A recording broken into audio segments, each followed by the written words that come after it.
Matt and Luke's Sci-Fi Sanctuary.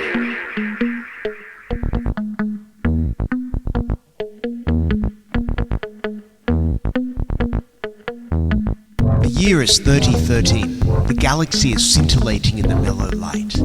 Two galactic pilgrims seek out vistas in the samurai future to bring forth the unity of the cosmic shaman. Opening the door of the pantheon of mystics, the evil sorcerer wizard powers the engine of science, seeking to forever alter the sacred balance, traveling on effervescent balls of summer fire. This week, Bill and Ted's Excellent Adventure and Bogus Journey. In the year 1989, Bill and Ted told us to be excellent to each other. So what the fuck have you all been doing? We've been working our way to 2020. But no one is excellent to anyone. Yeah. I don't know, in Japan people are reasonably excellent sometimes. People are just like adequate to each other in Japan. Okay, be adequate to each other. Oh, be excellent to each other. That's a better stance than be rioting towards each other. Well, I mean, sometimes you gotta riot. Yeah. Don't be one of those guys, Matt. Wait, the guy that doesn't want to riot? I agree with the ideas, but I just wish they would, do it peaceful. Shut up. Well, I don't need to riot in Japan, that's my No. point. And Bill and Ted don't, they just need to wail on some guitars. Today's... Yeah, no, that's not... No. You gotta get the flailing. I did the death one. Oh yeah, the plunking one, that's cool too. Death villain does the tongue. Yeah, so today is both Bill and Ted movies. It is the Excellent Adventure. And the Bogus Journey. Yes, here at the Sci-Fi Sanctuary. which features Matt. And Luke. That was backwards. That was cool. bizarre. Well, people don't want to hear the same thing every week, right? Not true. Yeah. I know the Excellent Adventure was like the talk of the dudes in my 4th grade class, because that's the age I am. For me, it was like, we all got super into it in like secondary school. Really? Okay. Yeah, I don't know, we just went through a phase, we were all into Bill and Ted, we were all talking like Bill and Ted, we were all air guitaring all the time. See, we... Like 15 or 20 years after the film. Yeah, in my high school, we just talked in a endless myriad of Simpsons references. Yeah. We also Like, had that. Yeah. But it was that we had dropped the Bill and Ted by that point. Right. We were like second wave Bill and Ted. Yeah. So we were pretty excited when the Bogus Journey came out. I'm pretty sure I saw it on opening night. That's the one that got me. I know I was messaging you last night. I've probably seen the Excellent Adventure 5 or 6 times. Nice number of times for a movie. And then I've probably seen the Bogus Journey 47 times.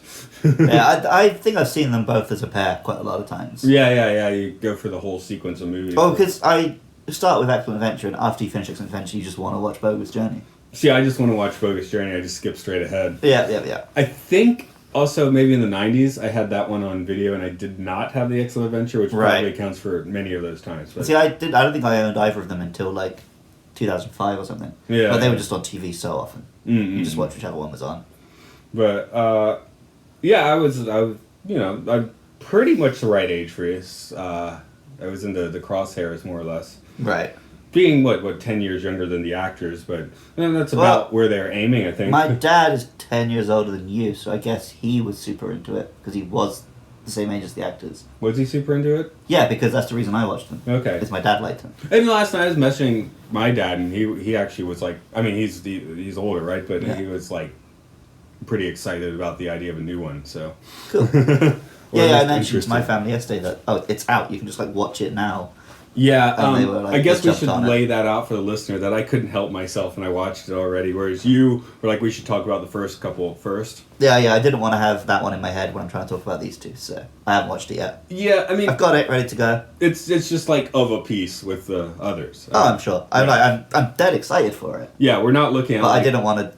Because we're talking about these two films and we'll probably do an episode on that one later, I just didn't want it. Yeah, there's not My a wires huge getting puzzle crossed. box. I can keep them pretty straight in my head, I think. Yeah. But I felt like if I'd watched it, I'd constantly be trying to bring that one up. when talking about these ones. So I can hold it till Friday. that's cool.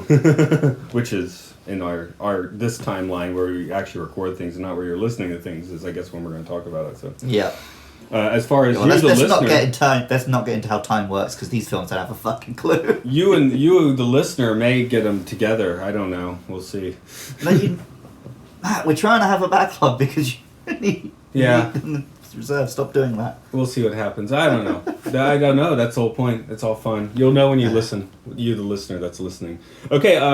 Shall we go ahead and plow into that story about totally. these dudes?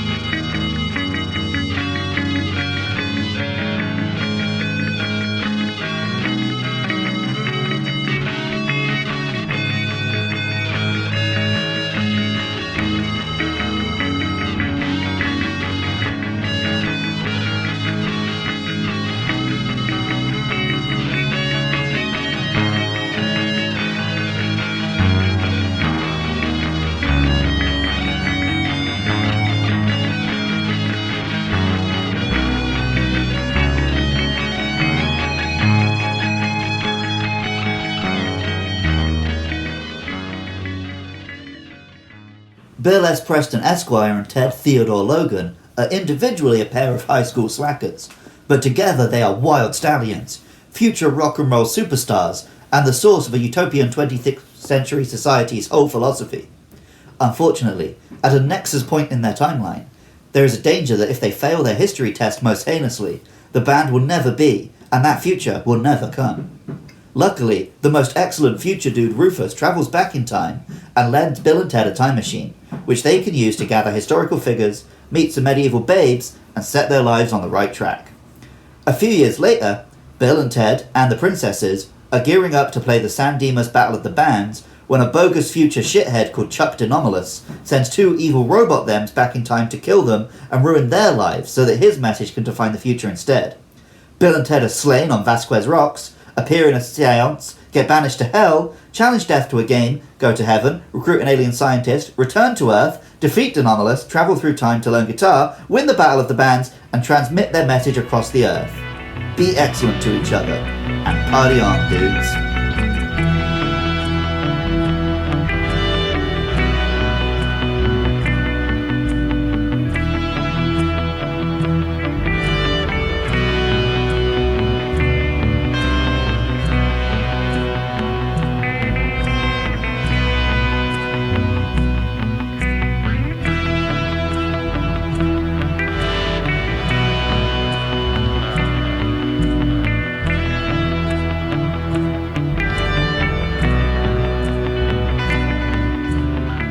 Say seance again. Seance.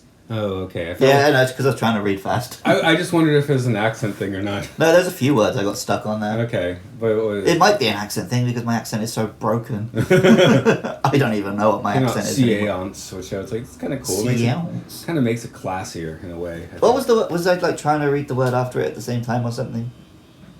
I'm not sure. No, it's a pit. Slain on Vasquez... Yeah. Bill and Ted are slain on Vasquez Rocks, appear in a seance, get banished to hell. It's a pretty difficult... It is. No, I was just like legitimately curious if that was like a seance. Proper Seance. inflection or not. Seats. But this is a absolutely fun one to dive into on the actors first, as we tend to do, because it's just such a weird trajectory for Keanu Reeves. So I guess we'll keep this one like contemporaneous Keanu. I mean, this is like the birth of Keanu, right? Yes. Yeah. He was. I mean, for a few years, he was Ted. That was his identity. Well, because I think when we did The Matrix, I described that film as where he starts the film as Ted, and ends the film as like the stoic messiah character that he plays now. Yeah, I think he starts to become Keanu in Speed, I guess. Well, I did now Point Break maybe, but but even in Point Break and Keanu, he's still kind of Ted. He's a lot more Ted. There's still a lot of whoa. Speed break. Speed. No breaks in Speed. He does get a whoa in Speed, but otherwise he's pretty much away from the Ted by that point. Yeah, but he's still like cool dude. Yeah. No, not like we like him. As far as I know, he hasn't had any dirt thrown on him yet. So good. No, he seems to be like one of the nicest guys in all of Hollywood. I assume you've come across my sad Keanu flashcard at work. Yeah. Isn't it for like sit? Or something like that. It's just for like a really mundane word. Yeah. Well, I just seen the meme like sometime recently. I was like, oh, Keanu was sitting and he was sad. It might be sad too, I don't remember. Yeah. No, I don't think we'd have let you keep it as sad because it's not obvious to the children what that's trying to depict. It's obvious he's sitting with his hot dog. Maybe it's eat, I don't know. But yeah, he's a guy who's had like a pretty rough life, but has just kept on trucking and being a good dude. Like, he lives in real normal circumstances and doesn't keep most of the money he makes. That's groovy. And I think at one point he was the highest paid actor ever. Because he took percentage on The Matrix. Oh, okay. I could see, if I was in that, do you live in Hawaii still? He's from Hawaii, right? I'm not sure. Anyway, I would live in Hawaii if I was him. He might need to live in LA, I don't know. But yeah, like, he just lives in like a pretty standard apartment, takes the subway and stuff. Yeah. He had to have built himself like a swank studio, though. I'm sure he doesn't live like me. No. Like, no, I would live in this apartment and then just like addend like a real swank studio with my $1,000,000. Oh, you were putting the pictures up over summer vacation where you like converted one of the rooms in the family house to your little studio for the tatami room too. It was real class. It looked pretty dope. It was dope. I only had that set up for 24 hours, but I thought you would like just lock yourself in there for 5 days. Well, for 24 hours. I'll do it again. It's cool. Anyway, Alex Winter. I want to talk about Alex Winter too, of course. So you've actually seen other Alex Winter films, right? He does good stuff. Not too long after this, he did a sketch comedy show for MTV called The Idiot Box, which it's like Beavis and Butthead, where it's like 6 minutes of content punctuated by a bunch of videos. Right. But man, those 6 minutes of content every week were, oh my god, some of the best sketches I've ever seen. Okay. You've actually mentioned a couple of them to me before, and I keep meaning to look them up. Yeah. Well, I'll listener, do look up The Idiot Box, and I may show Luke some in the intern. But that was, like, he's hysterical. And then he did a movie I mentioned before called Freaked. Right. Which is absolutely fantastic. And Keanu shows up as the dog-faced boy in a cameo. But, yeah, it's just I think, is it Randy Quaid in that one? Yeah. Freaked. Randy Quaid, Alex Winter. He's like a... sorry the term, but I think they do use the term GIMP for Alex Winter's character. But GIMP as in he wears the suit, or GIMP as in like a cripple? As in he's like hunched over and weird. Oh, okay, yeah, that one's bad. No, it's like for the sex thing you can use GIMP still, I think. Oh yeah, okay, there you go. Anyway, well, they throw the F word in this one. It's him being given some sort of poison, Detective Conan style, and ending, like being turned into like this someone for the sideshow. You can buy a candy at the moment of the Detective Conan poison. All right. It's just little tablets, like gummy. Can you do the voice of the scumbags? What? The ones that dose. I can't remember. The voice that I kept doing was oh, you just mean like my New York gangster voice? Yeah, basically. What? Can't believe you let that kid get away with this. Sorry, detective. See, that's what Bill and Ted needed. We could have improved it with not his dad on the police force, but some sleazy New York scumbags chasing them down or whatever. But like you said, like this is a film where you start with the cast, and like I think that's literally kind of how the film was made. Yeah. Because I was reading about it, they had the script, but originally Bill and Ted were like way bigger losers. Like they were getting bullied and shit. Mm-hmm. And then they cast these two guys, and they're so likable that the film kind of changed around them. Yeah, they just bop through life, Yeah. So. Like they're slackers and they're kind of losers, but they're like lovable losers. Right. I can't imagine anyone at school doesn't like them. Everything just sort of, it's like rainwater pouring down a windshield for them. Nothing really sticks. Yeah. I mean, in like a Zen way. I call them Zen masters in my notes somewhere. Yeah, well, they kind of are. That's like the point of the film, right? It's like, maybe it's not bad to just have this attitude to life.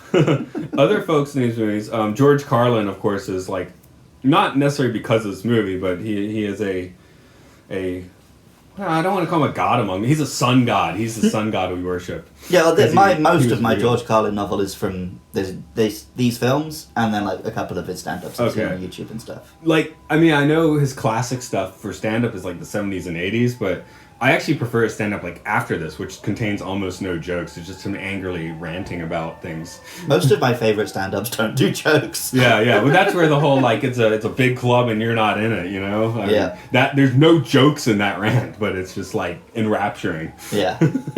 So here we get a nice chill George Carlin, who is an old, well, he wasn't super old. Well, he's pretty old time, but you know, he had clearly learned all of the Zen edicts of.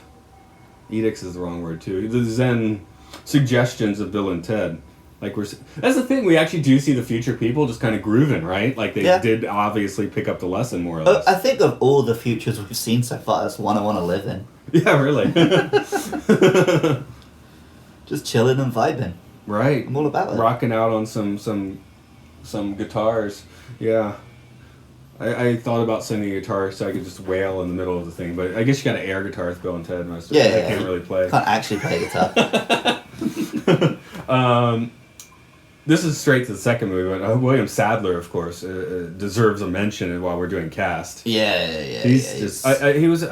done all his like dramatic roles up to this point, I think. So You can tell, right? He's chewing the scenery, and he's just relishing the fact that he gets to chew the scenery. Yeah, he's so good. Yeah.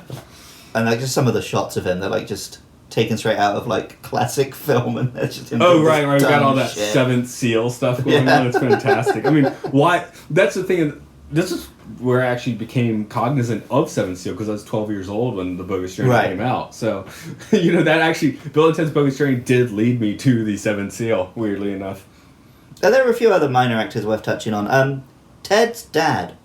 Yeah, I can't remember his name. I looked it up a second ago and I've already forgotten it. He's the other one. Like Hal Landon, I think is his name? Yeah, the other real hit for me is Step Brothers, of course. Right.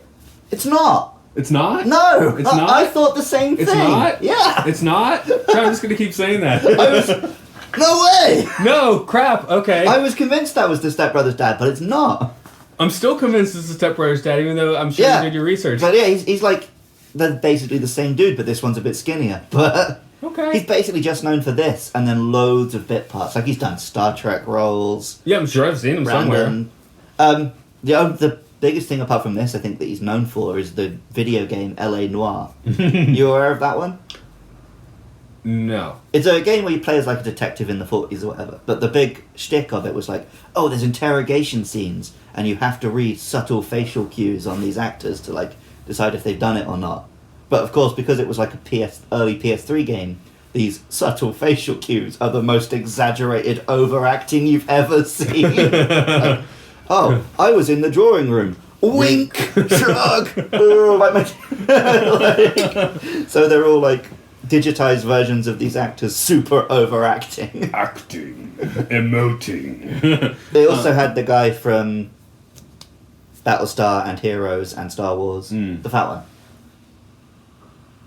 Battlestar Heroes, the fat one. He's the engineer in Battlestar. He was one of the pilots in Star Wars. Fat. Yeah, but in those sort of films, he's the fat one. Okay. Compared to the supermodels he's around, he's the fat one, right? He's fat the way that I'm fat in Japan. Yeah. Anyway, we're spending a fair amount of time on this dude. So, Missy, again, I won't bring up the new one too much, but she does show up in the new one. So she is a full... Yeah, well, she has the gag of just like the hot stepman, and then the fact that she switches dads in the second one is really funny. And I was going to say Bill's dad, of course. I believe... See, I just watched the new one. I'm pretty sure he's there, but I don't quite remember because he's wallpaper. Yeah. He's not as... well, he doesn't... Because there's never any conflict with Bill's dad. Right. So he's just there. Yeah, he's just there. I guess we should just briefly talk about all the historical figures in the Excellent Adventure, because... Yeah, see... I don't really notice those actors because they all just embody these roles.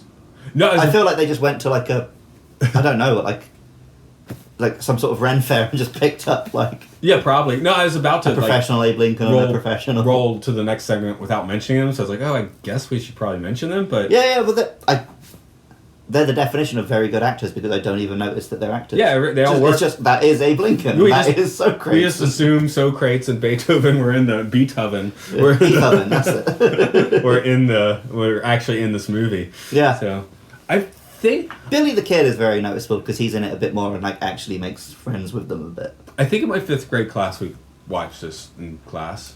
That's pretty fun. Well, it's got historical figures. I'm sure that all the boys were making the argument that we should, and someone was convinced at least for an hour and a half. It was probably like a slow day, right? Where I didn't have all the classes, but I'm pretty sure I watched this one in school at least once. Remember we watched Titanic in school when we were studying the Titanic? Yeah. And we watched Schindler's List, but that's not a fun romp. No, this one's much more fun for you. We convinced our politics teacher to let us watch Independence Day on Independence Day once. We didn't have school on Independence Day because it was America, but... Yeah. Well, this was in like 6th form, and it was a 6-student class anyway. Right. But like we brought in apple pies and cranberry juice. Oh wait, no. Vodka cranberry juice. I feel like cranberry's more I think any of us were 18. Thanksgiving. Oh no, we were just being American. Yeah. We have an 18, man. Drinking age in America is 21. Yeah. Legal drinking age in the UK is 18. Drinking age in the UK is about 15. Right. I actually thought it was 16, so whatever. It isn't like Prague, I think, so. Yeah, well, you can order a drink with a meal at 16. Anyway, oh, really? Okay. Well, we're treading water now because we're doing actors, but we really need to get Bill and Ted, don't we? Yeah. The real Bill and Ted, the real deal.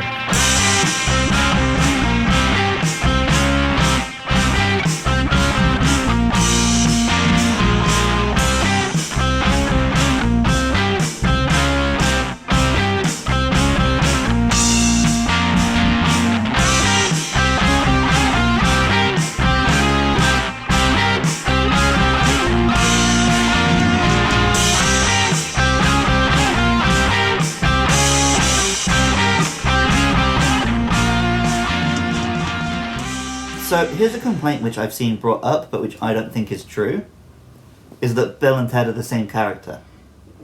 They are. No, I think they're pretty distinct.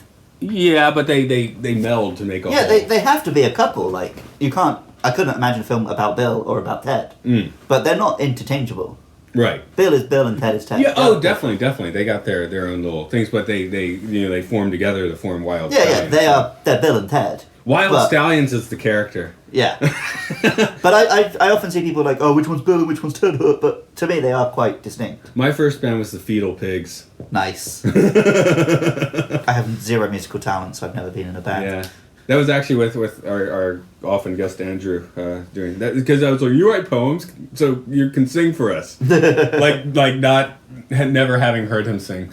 People tried that with me and then heard me sing and then gave up. Oh, okay. Well, he could at least fake it till he made it a bit. So. Yeah. But yeah, Fetal Pigs. That fits in with Wild Stallions. Pretty good. Did you spell it weird? Did you spell it with a Y or anything? God, we should have. Like a Y and a Z on pigs. We didn't. We thought Fetal Pigs was already like pushing it far enough. So yeah. So it was because they had Fetal Pigs in the science, not my science class, but Andrew's science class. I guess they had Fetal Pigs. So right. Man, that's got to be trauma-inducing for 13 or 12-year-olds. Yeah. Bill and Ted. The weird thing is they're so chaste. I mean, their ladies are, and they are too. I mean, they don't really have any vices except that they're slackers. Well, like in the second one, there's bits where they're at like the birthday party and stuff, and I thought they were drinking beers. Look closely, it's Pepsi's. Exactly. I think the evil robot us's are drinking beers. Those are the evil robot us's, so of course they are. Yeah, well, I mean, they do like look at boobs and stuff. They're not completely sexless. But they look at boobs like a middle school student, even though they're already older than a middle school student. So. Yeah. They've like finished school and work by the second one.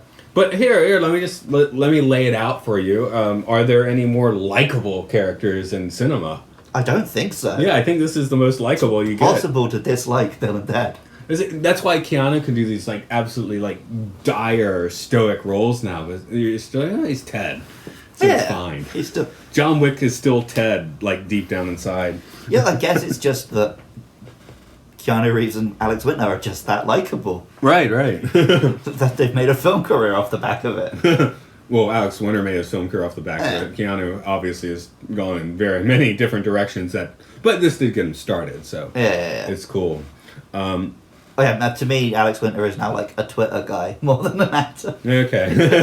That's fine. I think he does production stuff anyway, so he doesn't usually show up. I'm sure he made a few bob off these films anyway. Yeah, exactly. And fair play to that. Yeah. But they're like Bada Vistas, the secret Buddhas. Yeah, like... I mean, that's how the film paints them as well, right? So, yeah. And it works because the entirety of these two films works because they're likable. Right. They're trickster clowns. Which it's one of those things. These are those films where they've got terrible critic reviews, but really high audience reviews. Oh yeah, I had a squiz at the Metacritic last night. The new one's like 60 or 66. Right. But then I noticed that the new one is 66 is green, and this is Metacritic. The Bogus Journey was 60. The Excellent Adventure was 50. So yeah, apparently I'm not wrong in preferring the Bogus Journey because I thought I was. But is this critic score? These are critic scores. Yeah, you are wrong because the critics don't get these films. Well, they got yellow scores, which meant caution. Yeah. But the Bogus Journey still had higher. Because if you look at them in terms of a film, like, the plots don't make sense, the scripts are nonsense, the effects are terrible. But you have to just go with it and just be like, along for the ride. Yeah, You could only understand it on the level that Bill and Ted understand it, which is that they don't. The effects don't really stick out in the first one. Like, there's a few functional ones, right? Like the time. Yeah, they just... The Bogus Journey has, like, legitimately, like, awesomely shit effects. I love all the hell stuff. That's my point. And the heaven... See, I love the great. heaven stuff, man. It's because I think this movie is one of the rare examples of a film noir. Not film noir, excuse me, film blanc. Right. Sorry, film noir is the one we always hear, right? Yeah. Like when you already mentioned with L.A. noir. No, this is a film blanc. And Well, there's no darkness anywhere. No. It had basically film blanc is having weird surrealistic interpretations of heaven. I think. Okay. The heavenly kid defending your life. Mr. Chips, I believe. I think It's a Wonderful Life actually is put into. What's the Robin Williams one? Oh, Wet Dreams May Come. What? What Dreams May Come. Okay. Believed you for a second. What Dreams May Come. Yeah, that also would qualify as a film blanc. What Dreams May Come. God damn it. That was the joke when it came out. Oh, I'm sure. But you got me with it 15 years later. Right. That one's interesting. That movie, I hated it when I saw it in the theater. Mm. Being older and watching it again, I thought it was fantastic. See, I watched it on, like, maybe even on TV, entirely the wrong age, and just, like, found it pretty boring, but it really stuck in my head. Mm. So I need to see it again one day. Right, even when I hated it, it stuck in my head. Because, yeah, just the imagery was so... And then seeing it again, and I guess having a lot more understanding of, Eastern philosophy and stuff, it played way better. Right. And just, I guess, being older, that's not a movie for the youngins, not like this Bill and Ted is. Yeah. Because, it was so... I mean, the Excellent Adventure, we loved... It was the best movie ever, like, when it was new. Mm. It's very far from that for me now. I do enjoy it, but when I want some Bill and Ted, I do head for the Bogus Journey. Well, Bogus Journey is just like... Well, Bill and Ted is a very simple idea that they have fun with. Yeah. Whereas Bogus Journey is just a stream of mad ideas, one after the other, right? With the Zen center of our slacker heroes. Yeah. Well, yeah, but I feel like you couldn't have started with Bogus Journey. No, because you need to just accept Bill and Ted and how they just drift. No, I'm certainly not saying Bogus Journey should have been the first one. No. Yeah. I know. I'm not accusing you of that. I'm just saying. You build your landing pad and then you achieve liftoff later. Right. Well, you got to build a landing pad. Last night, by the way, my falling asleep for YouTube was a tour of the space shuttle, a 3D computer animated tour of the space shuttle, and then I fell asleep, and apparently it gave me a tour of the space station, which actually would have been cool. I could have been awake for that. Mm. And then a 2-hour NASA film on the space shuttles. That was my falling asleep with YouTube last night. Great. I think I actually do take off the headphones and click off the iPad, and it just keeps playing because it's plugged in. I think that's what's happening. I don't know. Yeah. See, I just fall asleep properly, like an adult. Well, I did switch it off and roll over and go to bed. I think it just kept playing like on its own, so it's not like I'm actually falling asleep. Because I did finish the space shuttle video. Right. Well, I can't judge too much. I was just like playing Pokemon until I fell asleep. So yeah. No, I'm just watching Bill and Ted is like akin to putting on this tour of the space shuttle for me. It's brain jello, but it's not completely bereft of like interesting ideas and things. So yeah, it's just delivering those ideas in this. It's totally bizarre, absurd manner. Although they are very chaste and have no vices, this is very much a stoner film. It's just like, well, dude, you ever thought about... Well, That's the whole film, right? Shall we go ahead and think about some of those things then? Yeah.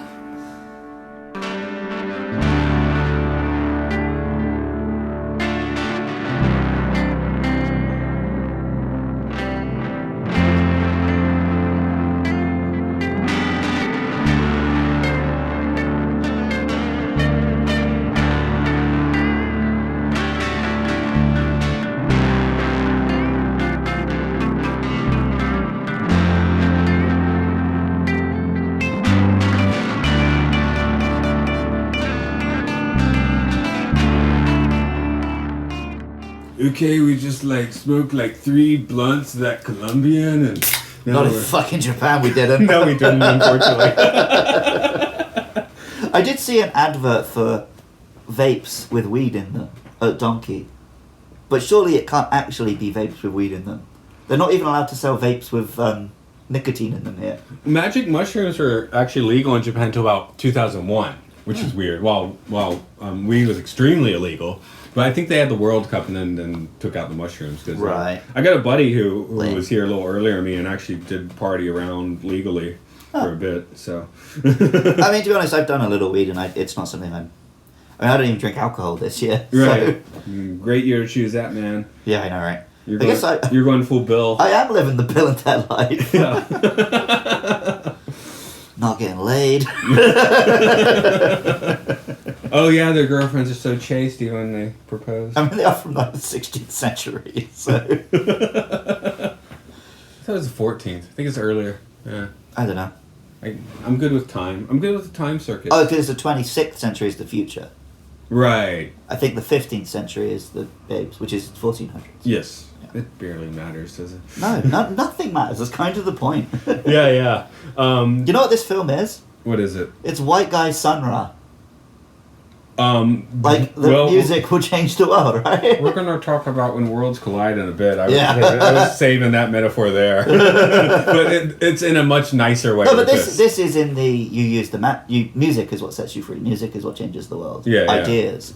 But just like how the future is built on just music and good ideas. Oh, and I was going to... When I was not understanding you, I was like, is that based on like harmonized lead guitar or what?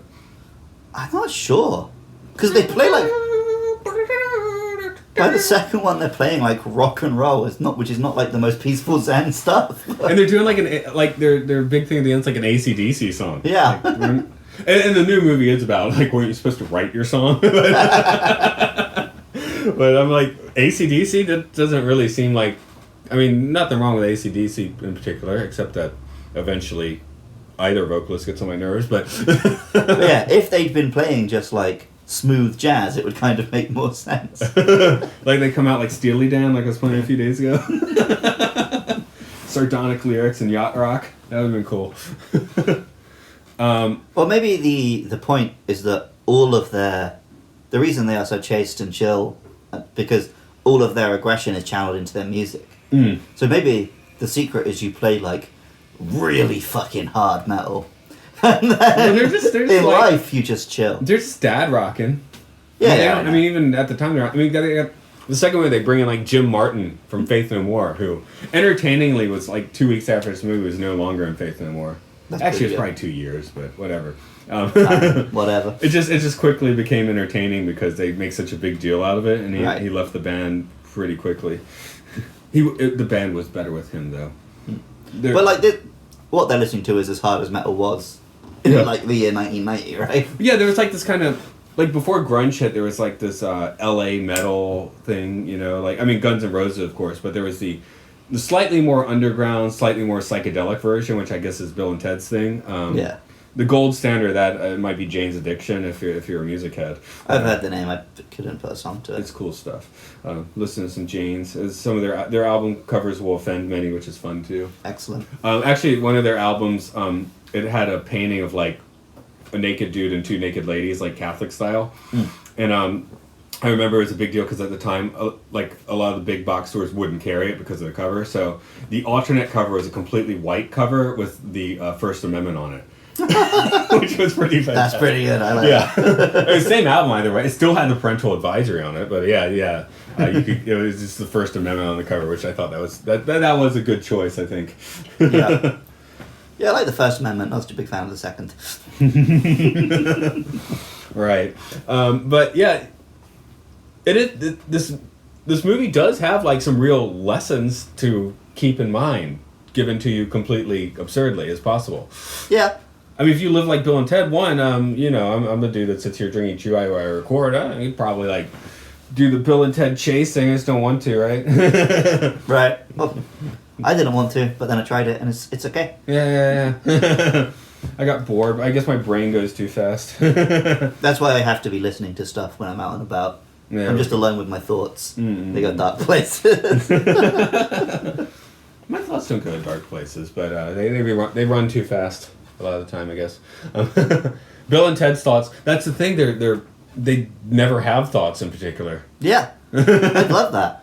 Well, that's fantastic. I honestly, I think less than I used to, man. Which sounds bad, but it's probably good. I'm always thinking, man. Always thinking about the dark, man. But have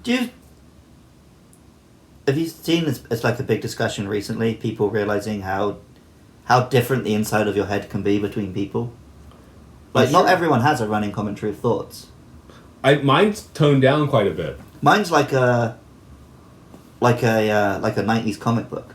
There's just constantly a caption running all the time, describing everything that's happening. Well, it might be Japanese. There's Japanese. I don't know. It might be from India, but there's a series of pictures, which is I think it's got an elephant, so it might not be from Japan, but there's like an elephant and a monkey. You got your monkey mind, and it's just a series of pictures where you tame the elephant, you tame the monkey, and eventually you become the elephant and the monkey or something. Sorry, I'm doing the worst description of this as possible. Our guest in a few weeks can probably do it better. So sort of like elephant monkey hybrid beast. I want to. Well, it's sort of like the basic idea is you're being given this like Aesop fable sort of story in pictures, right? But the point is you've disassociated with the rest. You're become separate. I guess that's the elephant, right? Right. So you've got to become the elephant, and the monkey is just speaking all the time. So you got to get the monkey to quit jumping around, and eventually you all ride and get a eternal flame on your 8th chakra or something.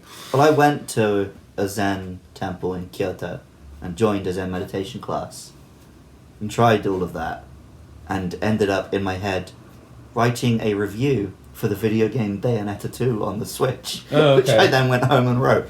I can't stop thinking. Meanwhile, I sometimes stumble off to Zen Koji, the big Nagano Zen, actually the birth of Zen Buddhism in Japan, but and meditate on the back steps. And once I was actually lying on my back, and someone was like, "Hey, you can't sleep here." Like, I'm meditating.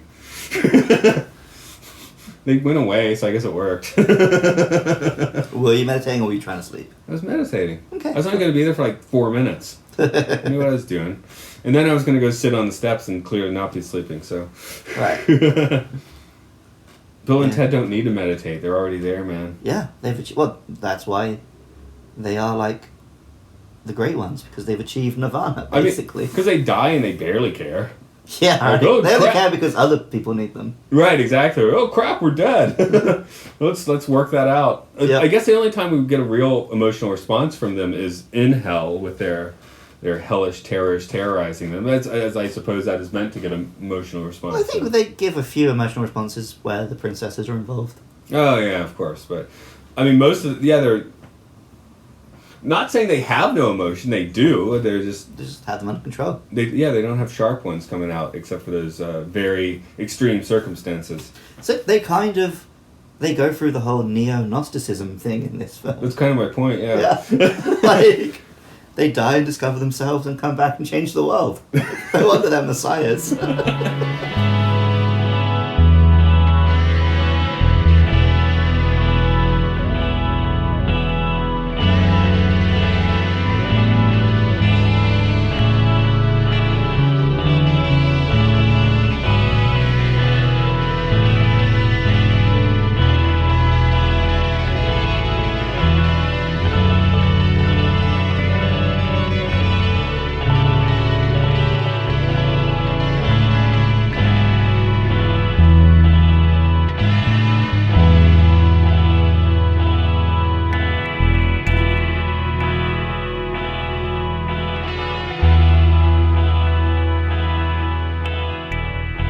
There's a film which, in my head, I cannot help but compare Bill and Ted to whenever I think about it.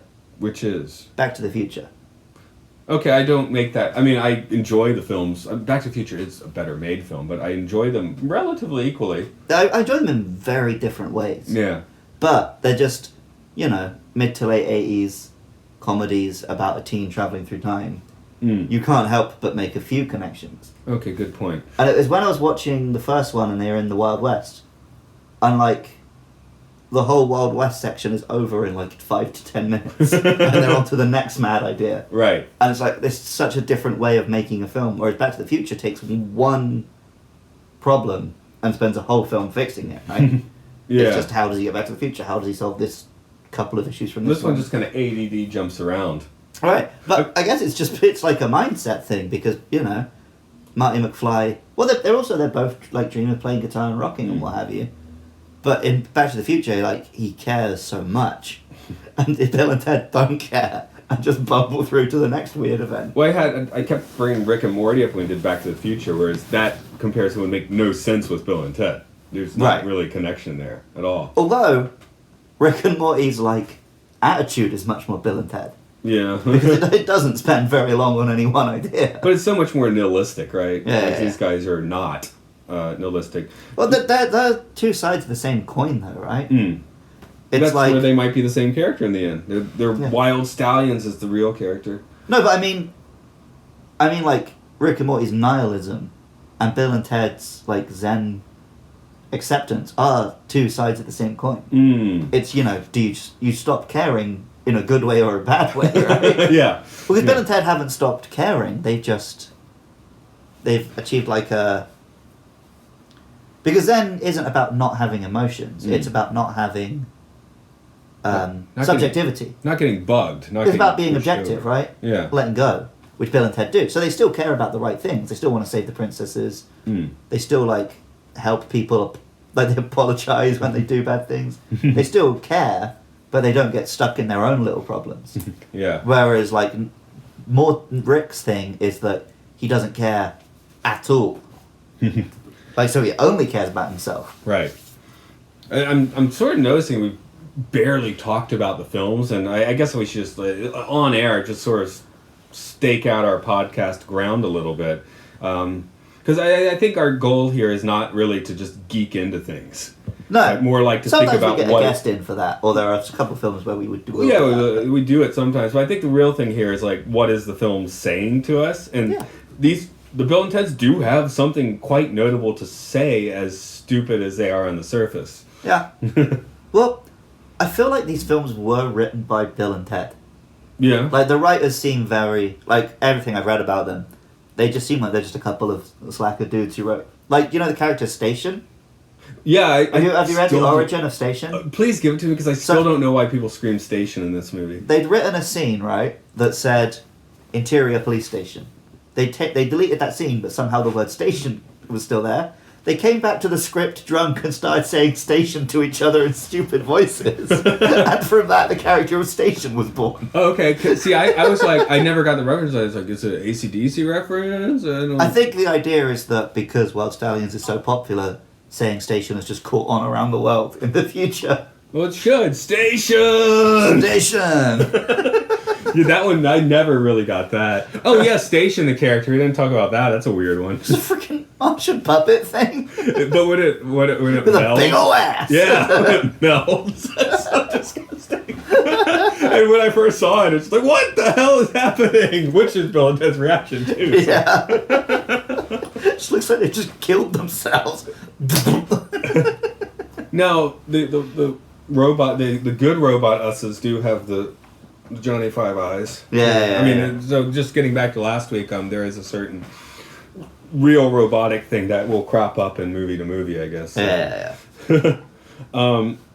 The new one, which we'll talk about soon, does have it's the same core of folks, isn't it? I mean, behind the scenes too. Yeah, I believe so. Yeah. So well, like you were saying, just to jump back a few minutes. They've been working on the new one pretty much since the first one came out. Like they had the script kind of written in 2010. Okay. They had ideas for a sequel as far back as when Bogus. Anyway, I'll cut it off there because we will get to that, and it's worth getting to. So yeah.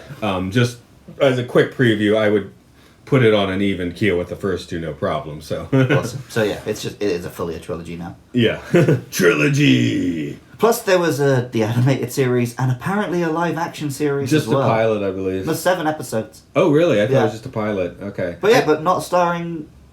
No, it has Reeves and different. Winter, so what?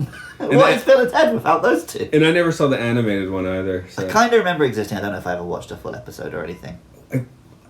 I guess I was 5th or 6th grade, so it's just the age where you're maybe not going to watch that Bill and Ted animated. Yeah. So yeah, this film, it shouldn't stand the test. Well, I guess it didn't stand the test when it came out. Like we said, shoddy effects. Yeah. And it's a timeless movie. It's zen. It exists out of time, in the time circuits. Well, yeah, it doesn't really say anything about like specifically the time it came out. Right. So it could almost be set today. Yeah. There's not much in it that ages it. That's where the new one comes in, I guess. So. Yeah. So like. I mean, you'd have to give them maybe like a slightly different accent in the 50s, right? They do it Yeah, like yeah. Cool Cat Rock Talkers or something, right? But But like, no one actually talks like Bill and Ted. they did after Bill and Ted. Yeah, but at the time, because one of the things when it came out and like studios were reading it, like, do kids talk like this? They do now. Yeah. Like, yeah, it's like that slacker accent and the really floral dialogue. It's just really fun. Anyway, if we missed something, I guess we can actually bring it up in a few days and it'll still be pertinent. Yeah. So, but like, it's a stupid film, but it's meant to be. it's meant to be, and behind that stupidness is actually some notable Well, it's a things. film about stupidity. Like, but not in like the idiocracy way, but in just like, maybe it's fine. Maybe thinking too much is the problem. But we'll be back to you very soon with a bit of thought on these fellers. So for now, how about our podcast stats? Yeah, you can find us. Stats? Yeah. We've got I think 500 or 600 listeners, so please get in touch. Okay. I I know what you meant. It's because you said stats, like a weirdo. Yeah. I don't know. I just didn't. What else would I say? Credentials, calling card, business card. I don't know. I think they normally say the socials on podcasts, don't they? I don't want to. No. I'm not gonna delve to that level. Okay. If you want to find out more about us, you can come to us on Twitter at MLSFS4. You can go on Facebook, search for Matt and Luke's Sci-Fi Sanctuary. You can leave a rating and review on iTunes. Whatever, man. You do you. Yeah. Pokemon. Yeah, I have another podcast. It's about Pokemons. You can find that on Twitter at Luke Loves PKMN, or on Facebook at Luke Loves PKMN, or on iTunes, just search Luke Loves Pokemon. Listen to it if you like Pokemon. If you don't. I'm gonna have to put some rock in the little bits between the some wailing guitar. Just guitar solos. It's got to be constant. Just guitar solos. Yeah. What Okay. else do you need? It's Bill and Ted. Yeah, I'll have to turn on that harmonizing effect or something. Yeah. Okay. That's what. So that's not Oh. really. I have one actual criticism about these films. Oh, go for it. So in the second one, there's the bit where they possess Ted's dad and the other cop, right? Right. Ted's dad does a really good job of playing Ted in his body, right? Yeah. The other guy's shit. It's He was just like textbook. Isn't it funny that I'm old and acting like the youngs? I hated him and I wanted to punch him. I don't know what it is. That's something that I really hate.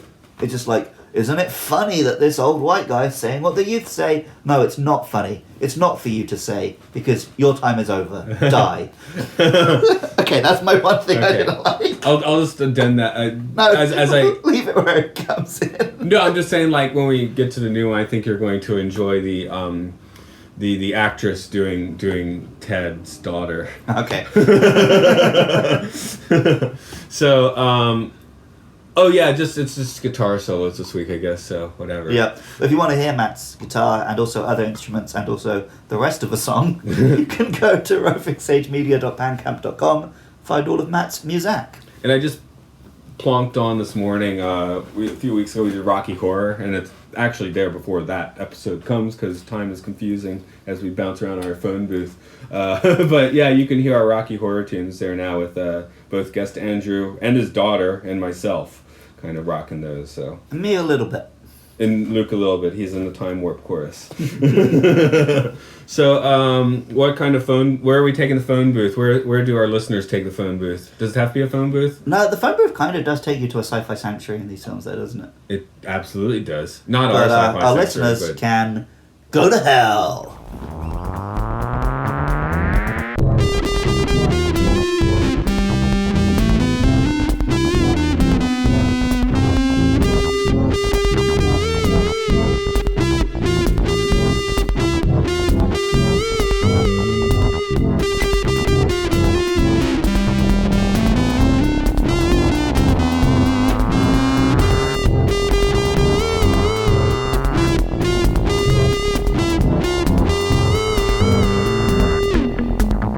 Next week, Bill and Ted face the music.